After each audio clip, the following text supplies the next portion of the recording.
Morning students. आज आज हम सेमेस्टर 4 का एक टॉपिक पढ़ने जा रहे हैं। टॉपिक है घन और घनमूल। क्यूब क्यूब एंड क्यूब क्या होता है और उसका मूल कैसे निकाला जाता है, ये आज हम पढ़ने जा रहे हैं। सेमेस्टर 4 का एक टॉपिक, ठीक है। तो सबसे पहले घन होता क्या है, क्यूब क्या होता है, घन क्या होता है, किसी भी संख्या का घन क्या होता है। अगर हमें किसी भी संख्या का घन निकालना है तो हम उसी संख्या को अपने आप से 3 बार गुणा कर देते हैं। जैसे कि अगर हम 2 लेते हैं और हमें 2 का घन निकालना है, तो 2 का घन निकालने का मतलब है 2 की पावर 2 का घन। इसका मतलब है 2 को हम 3 बार गुणा करेंगे। 2 4 8, ठीक है। तो 2 का घन आया हमारा 8।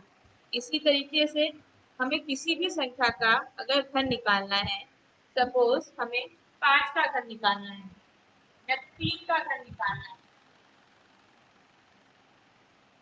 तो हम घन कैसे निकालेंगे, 3 बार 3 को गुणा करेंगे।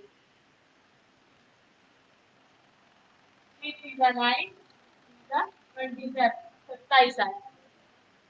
इसी तरह से अगर हमें 5 का घन निकालना है, 5 का क्यूब निकालना है, तो हम क्या करेंगे, 5 को 3 बार गुणा करेंगे।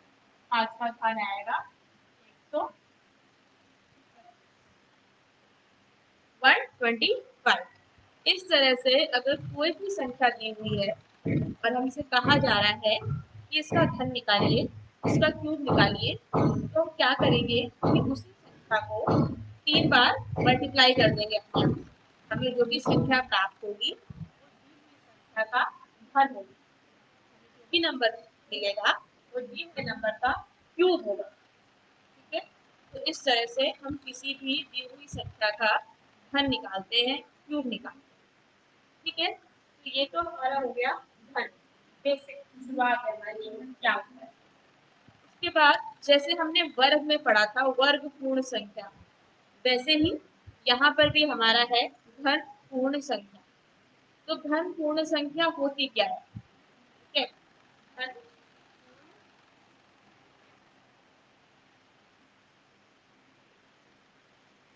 संख्या,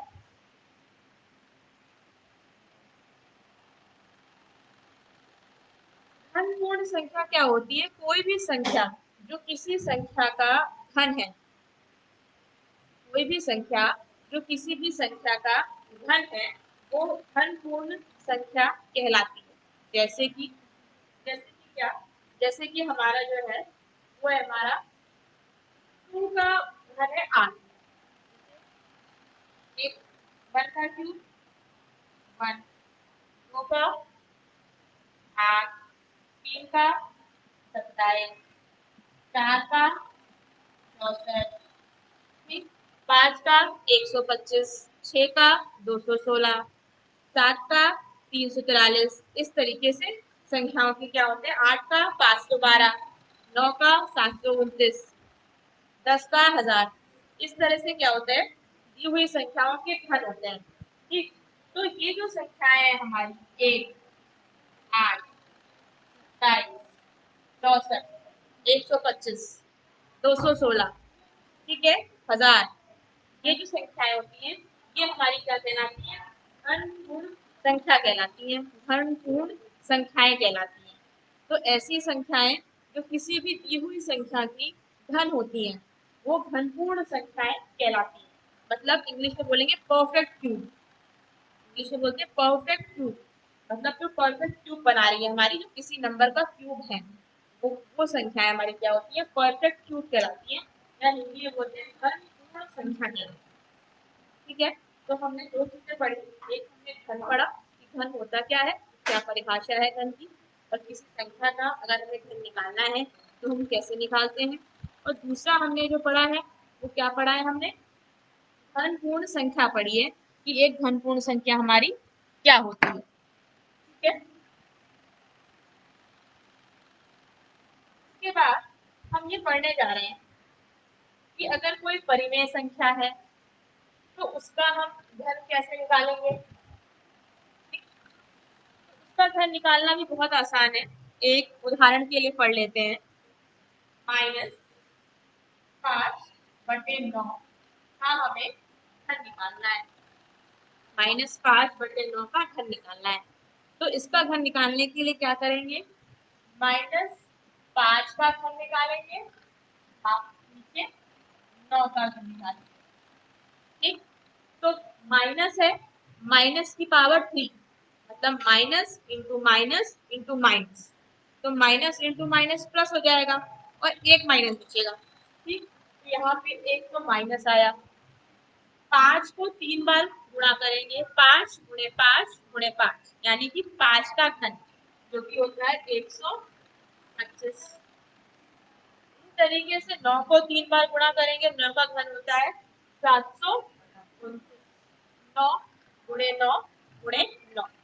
तो किसी परिमेय संख्या का अगर हमें घन निकालना है तो हम उसके अंश का और उसके हर का अलग अलग घन निकालते हैं और उसे भाग में लिख देते हैं। ठीक है, अगर किसी भी रेशनल नंबर का हमें क्या निकालना है, हमें क्यूब निकालना है, तो हम उसके न्यूमरेटर का क्यूब निकालते हैं, उसके अंश का क्यूब निकालते हैं और उसके डिनोमिनेटर का क्यूब निकालते हैं, उसके हर का घन निकालते हैं और मिल जाता है हमारा घन मिल जाता है दूरी से। ठीक, अब एक विधि होती है गुणनखंड विधि। अगर हमें क्या दिया हुआ है, हमें कोई संख्या दी हुई है और हमसे कहा जा रहा है कि दी हुई संख्या का घनमूल निकालिए, क्यूब रूट निकालिए, तो हम कैसे निकालेंगे। तो उसके लिए जो विधि हम फॉलो करते हैं वो है गुणनखंड विधि। ठीक है, गुणनखंड विधि से घनमूल, गुणनखंड विधि से,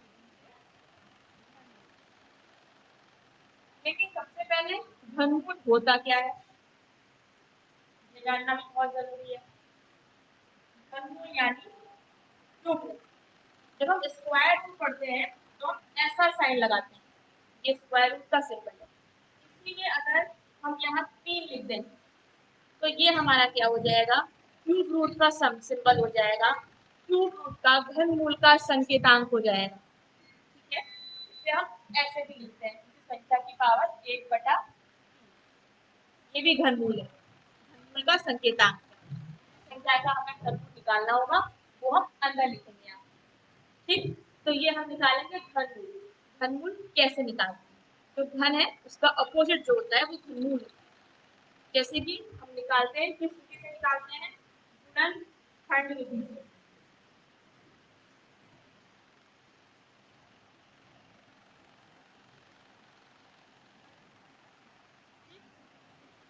तो गुणनखंड विधि से अगर हमें किसी भी संख्या का घनमूल निकालना है, क्यूब रूट निकालना है, तो हम कैसे निकालेंगे। एक संख्या लेते हैं, पहले लेते हैं 243, इसका हमें निकालना है क्यूब रूट, यानी कि ऐसे लिख सकते हैं या फिर ऐसे लिख सकते हैं। ठीक है, अब हम निकालेंगे कैसे।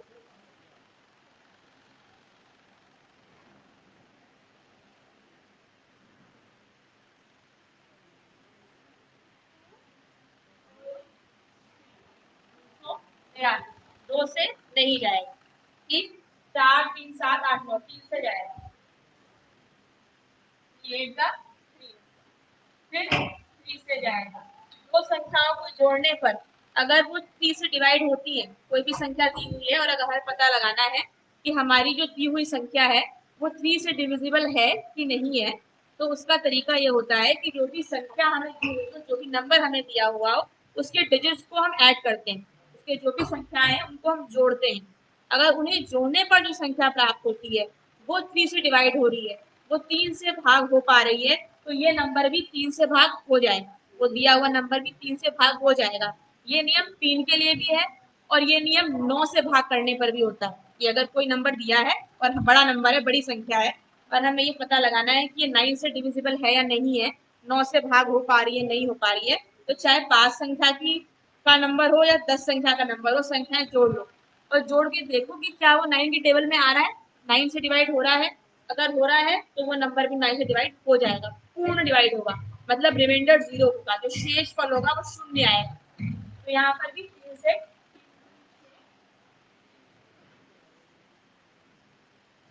7 और 2 9, 9 का 27, 9 3। ठीक, तो हम 243 को कैसे लिख सकते हैं, 1 2 3 4 5।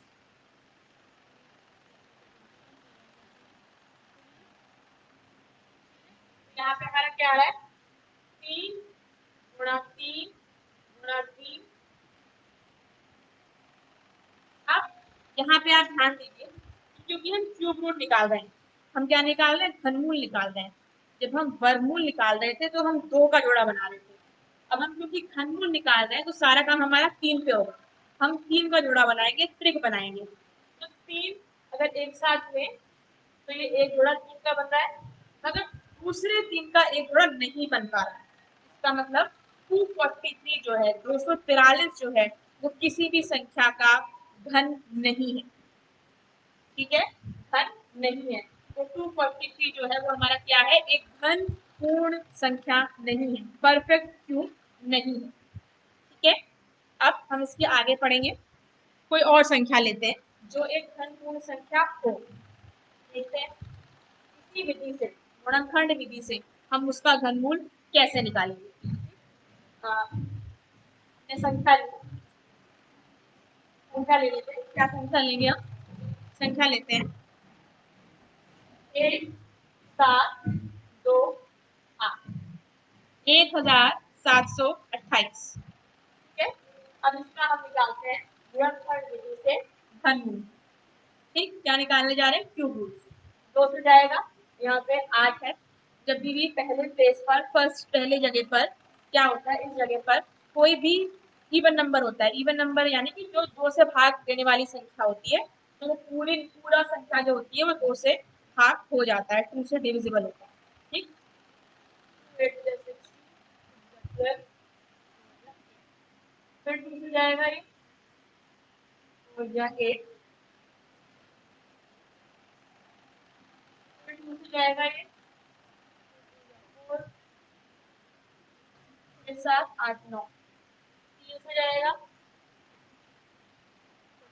6 3 6, फिर 3 से जाएगा ये 6, ठीक है 1 12, फिर 3 से जाएगा 8 का 24। अब किससे जाएगा, दिख रहा है नीचे,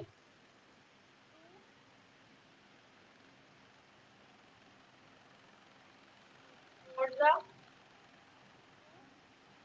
का 1 का। ठीक, तो अब हम क्या करेंगे, इसका मतलब हम 1728 को लिख सकते हैं 1 2 3 4 5 6, 4 5 6 और 3 क्या है, 3 है। अब हमें एक बात और जानने वाली है कि ये जो फैक्टराइजेशन होता है, गुणनखंड होता है, ये यूनिक होता है। यूनिक का मतलब ये है कि मान लीजिए यहाँ से ये 216 था, ये 2 से भी जा सकता था, चला जाता।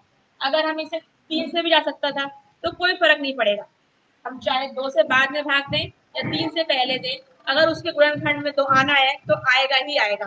किसी भी संख्या का गुणनखंड हमेशा एक ही होता है, 2 या 4 या 10 नहीं होंगे। जब हम गुणनखंड निकालेंगे तो इसी तरीके से आएगा। अगर कुछ और भी नंबर आएगा तो सॉल्व करके यही संख्या आएगी 1728। ठीक है, गुणनखंड यहाँ तक हम कर पाएंगे अगर बिल्कुल प्राइम फैक्टराइजेशन करें, यानी कि जो प्राइम नंबर्स में करें, अगर मतलब 2 3 दोनों ही प्राइम नंबर हैं, तो अगर हम प्राइम नंबर तक ले जाएंगे गुणनखंड को तो वही आएगा जो आना चाहिए। ठीक, अगर हम यहाँ 4 से ही भाग देते थे तो 4 जो है वो प्राइम नंबर नहीं है, उसको फर्दर फिर हमें करना पड़ता, अगर करना चाहते तो 2 गुणा 2 फिर लिखते उसको 4 को। ठीक है, तो यहाँ पे हमारा ये आया है, हमारा क्या गुणनखंड आया है। हमें क्या निकालना है, वर्गमूल निकालना है, क्यूब रूट निकालना है। तो हम क्या बनाएंगे, 3 3 के जोड़े बनाएंगे। ठीक, एक जोड़ा, दूसरा जोड़ा दो दो का, और तीसरा जोड़ा तीन तीन का। त्रिक बनाया। हर त्रिक में से एक संख्या लेते हैं घनमूल निकालने के लिए। ठीक, इस जोड़े में से एक दो लिया, ठीक, दूसरे जोड़े में से तीसरा दो लिया, और तीसरे जोड़े में से तीन का जोड़ा है एक, तीन लिया। तीन दूनी छह, दूनी 12। तो हमारा जो घनमूल निकल के आया है वो क्या आया है? 12 आया है, 12 आया है। इसका मतलब 1728 जो है वो 12 का वर्ग होता है, सॉरी 12 का घन होता है। या फिर हम ये कह सकते हैं कि 1728 का घनमूल जो है, क्यूब रूट जो है, वो 12 है। ठीक, तो ये क्वेश्चन है। एक दो क्वेश्चन और ले लेते हैं ताकि थोड़ा कॉन्सेप्ट क्लियर हो जाए कि हमें घनमूल निकालना कैसे है। एक आज संख्या और लेते हैं और घनमूल के कॉन्सेप्ट को और अच्छे से समझ लेते हैं। बस ये चीज हमें ध्यान रखनी है कि जब हम वर्गमूल निकालेंगे तो हम हमेशा जोड़ा दो का लेंगे, और जब हम घनमूल निकालेंगे तो जोड़ा तीन का लेंगे। मतलब तीन का पेयर से ध्यान रखेंगे, तीन का ही जोड़ा आना चाहिए घनमूल के लिए। घन में सबसे तीन में होती है और वर्ग में है सिर्फ दो में होती है।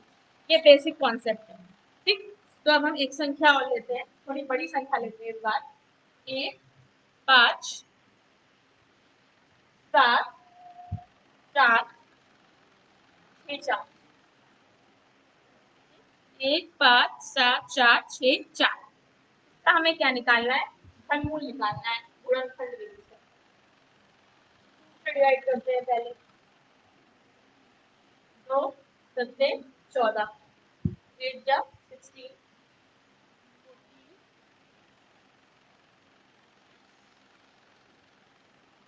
फिर से दो से करेंगे।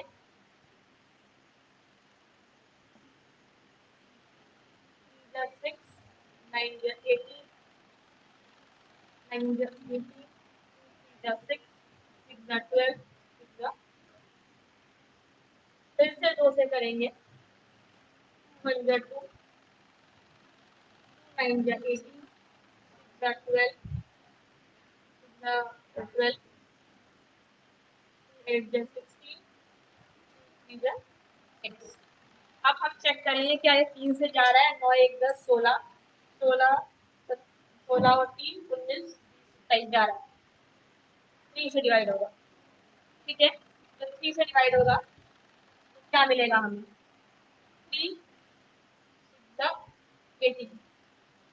ठीक, एक बचा। 5 जा 50, एक बचा। 6 जा 18, 3 जा 3, 6 से 12, 17 और एक 18, फिर 3 से जाएगा। 3 2 जा 6, 3 1 जा 8 जा 24, 7 जा 20, 7 एक 8 8 16 17 18, फिर 3 से जाएगा। 7 जा 21, नीचे दिख रहा है यहाँ तक। इसके बाद इधर कर देंगे। 7 जा 21, 3 जा 6, 9 जा 27। इसके बाद हम इस तरफ करते हैं, जगह बनाते हैं थोड़ी सी। ठीक, 729 लिखा है, ये हमारा जाएगा 9 से। कैसे जाएगा 729 के आगे? जो हमारा 9 से आया, 9 8 जा 72 1 जा, 9 9 जा 9 1 जा। ठीक है, तो यहाँ पे हम क्या करते हैं? तीन के पेयर बनाते हैं, ट्रिपलेट्स बनाते हैं। ठीक है, तो हम यही डायरेक्ट बना देते हैं। दो दो दो तीन बार है तो एक दो आएगा, तो निकालते हैं। ठीक, तीन है, एक दो तीन, इसमें से एक तीन आएगा। और नौ नौ नौ, तीन बार है तो इसमें से नौ आएगा। जब हम क्या निकालेंगे? घनमूल निकालेंगे। ठीक, 9 या 27, 27 दूने 54। तो इसका जो हमारा घनमूल आया वो आया, क्या आया? 54, 54। इसका मतलब ये जो संख्या लिखी हुई है, ये इसका क्यूब रूट क्या है? 54 है। इसका घनमूल क्या है? 54 है। या फिर हम ये कह सकते हैं कि 54 का घन क्या है? ये संख्या है। ठीक, आगे बढ़ते हैं, कुछ और कॉन्सेप्ट क्लियर कर लेते हैं। हमने गुणनखंड विधि से घनमूल निकालना सीखा कि अगर हमें कोई भी संख्या दी हुई है, गुणनखंड विधि से घनमूल कैसे ज्ञात कर सकते हैं, कैसे पता लगा सकते हैं। ये आगे अब हम पढ़ेंगे एक दो इम्पोर्टेंट कॉन्सेप्ट। क्या है कॉन्सेप्ट? क्वेश्चन सॉल्व करने में आप लोगों को ये कॉन्सेप्ट यूज में आएंगे, इस्तेमाल में आएंगे। कॉन्सेप्ट क्या है? पहले तो एक छोटा सा कॉन्सेप्ट है कि अगर दो नंबर के मल्टीप्लिकेशन में कोई संख्या लिखी हुई है, मतलब अगर अंडर रूट ए बी है, क्यूब रूट, तो यहाँ पे क्या लगता है, इसका हमें क्या निकालना है, घनमूल निकालना है। तो हम ए इंटू बी करेंगे फिर घनमूल निकालेंगे, निकाल सकते हैं, मगर वो एक लंबा प्रोसेस पड़ेगा कि हम दो संख्याओं को पहले मल्टीप्लाई करें फिर उन दोनों उसका रूट निकालें बड़ी संख्या का। तो ये फॉर्मूला क्या कहता है, ये फॉर्मूला ये कहता है हमारा कि अगर दो संख्याएं गुणा के विधि में लिखी हुई है तो हम दोनों का अलग अलग घनमूल निकाल सकते हैं और फिर उस घनमूल को गुणा कर लेंगे। वो हमें क्या पड़ेगा, आसान पड़ेगा। जैसे कि ए इंटू बी है, ठीक, दो संख्या है, तो हम ए का घनमूल निकालें, ए का घनमूल निकालें और उसके बाद क्या करें, बी का घनमूल निकालें और घनमूल निकाल के जो भी संख्याएं उनको आपस में गुणा कर दें। तो हमें जो भी संख्या प्राप्त होगी ए गुणा बी का घनमूल प्राप्त होगी। ठीक है, ये एक तरीका है। इसके अलावा एक छोटा सा फॉर्मूला और है, चलिए क्वेश्चन भी एक दो कर लेते हैं कि मान लो ए डिवाइडेड बाय बी है, इसका हमें घनमूल निकालना है। तो क्या हम पहले इसको डिवाइड करें और फिर घनमूल निकालें? थोड़ा लेंथी पड़ेगा जब हम कैलकुलेट करें। तो उसका मेथड क्या है, इसका फॉर्मूला क्या है कि हम ए का घनमूल निकाल लें और फिर बी का घनमूल निकालें और दोनों को डिवाइड कर दें। इस तरीके से भी हम घनमूल निकाल सकते हैं। तो ये दो फॉर्मूले हैं जो अगर आप कोई एक्सरसाइज का क्वेश्चन सॉल्व कर रहे होंगे तो करने में आपको हेल्प मिलेगी। मैं इसका एक क्वेश्चन करा देती हूँ, इससे आपको थोड़ा इजीली समझ में आ जाएगा कि मैं क्या बताना चाह रही हूँ आपको। जैसे कि हम maths is all about question, अगर हम फॉर्मूले को इम्प्लीमेंट नहीं कर पाए तो हमारे फॉर्मूला पढ़ने से कोई फायदा नहीं है। फॉर्मूले होते ही इसलिए हैं कि हम उनका उपयोग कर पाए, उनका अच्छी तरह से इस्तेमाल कर पाए और हमें पता होना चाहिए कोई भी टॉपिक पढ़ने के बाद कि किस कॉन्सेप्ट का कहाँ पे यूज करना है। ठीक है, तो जैसे कि हमें क्यूब रूट निकालना है, 27 घनमूल निकालना है 27 गुणा 64। ठीक है, तो नॉर्मली लोग क्या करेंगे या क्या करना चाहेंगे कि इन दोनों को गुणा कर देंगे और फिर गुणनखंड विधि से निकालेंगे इसका घनमूल, आ जाएगा आंसर। गलत नहीं है मेथड में, ठीक है।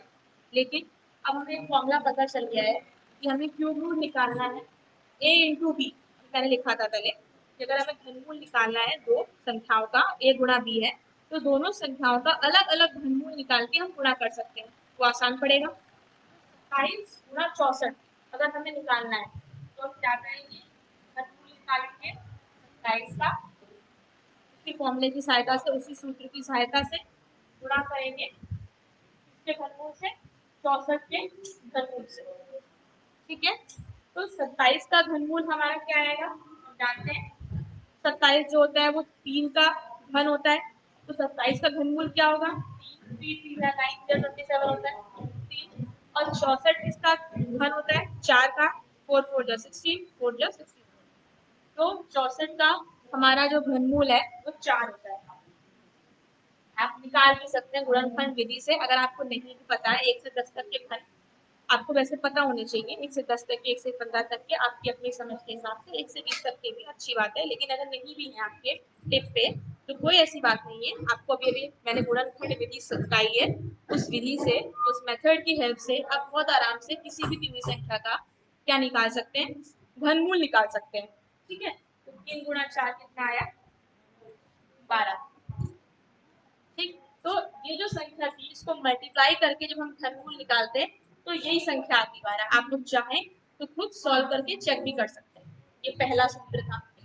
दूसरा सूत्र जो था उससे हमें क्या रिजल्ट मिलेगा वो भी हम करके देख लेते हैं। कोई संख्या लेते हैं, ठीक है, मान लो हमने संख्या ली 0.6 यानी 0.6, और इसका हमें क्या निकालना है, घनमूल निकालना है। तो अब ये 0.6 है, देखने में लग रहा है पॉइंट है, क्या किया जाएगा, कुछ नहीं किया जाएगा। हम जानते हैं यहाँ से क्या हटाएंगे, डेसिमल हटाएंगे तो नीचे एक जीरो आ जाएगा, 10 आ जाएगा नीचे। अगर ये 2 से पहले होता तो 2 जीरो आ जाते, 3 के बाद 6 होता 0.006 होता तो 3 जीरो आ जाते, 0.0006 होता तो अपॉन 10,000 आ जाता। इस तरीके से होता है ये कॉन्सेप्ट, ठीक है। तो यहाँ पे हमारा आ गया 06 अपॉन 10 का क्यूब, यानी कि हमें 6/10 का घनमूल निकालना है, ठीक। तो हम क्या करते हैं, 6 का घनमूल निकालते हैं और फिर 10 का घनमूल निकालते हैं, ठीक। अब इसका घनमूल हम गुणनखंड विधि से नहीं निकाल सकते हैं, इसके लिए हमें दूसरी विधि चाहिए, ठीक है। जो कौन सी विधि है, भाग विधि, ठीक। लेकिन उस पर हम जाएंगे नहीं, ठीक है, उस पर हम अभी नहीं जाएंगे, हम अभी यहीं तक रहेंगे गुणनखंड विधि का। हम एक और फॉर्मूला लेते हैं, जैसे कि हमारा होता क्वेश्चन होता 260 अपॉन 1000, तो हम क्या करते हैं, इसका हमें निकालना होता क्यूब। तो हम क्या करते हैं, पहले 216 का घनमूल निकालते और फिर 1000 का घनमूल निकालते, ठीक। अगर हम निकालेंगे तो हमें क्या मिलेगा,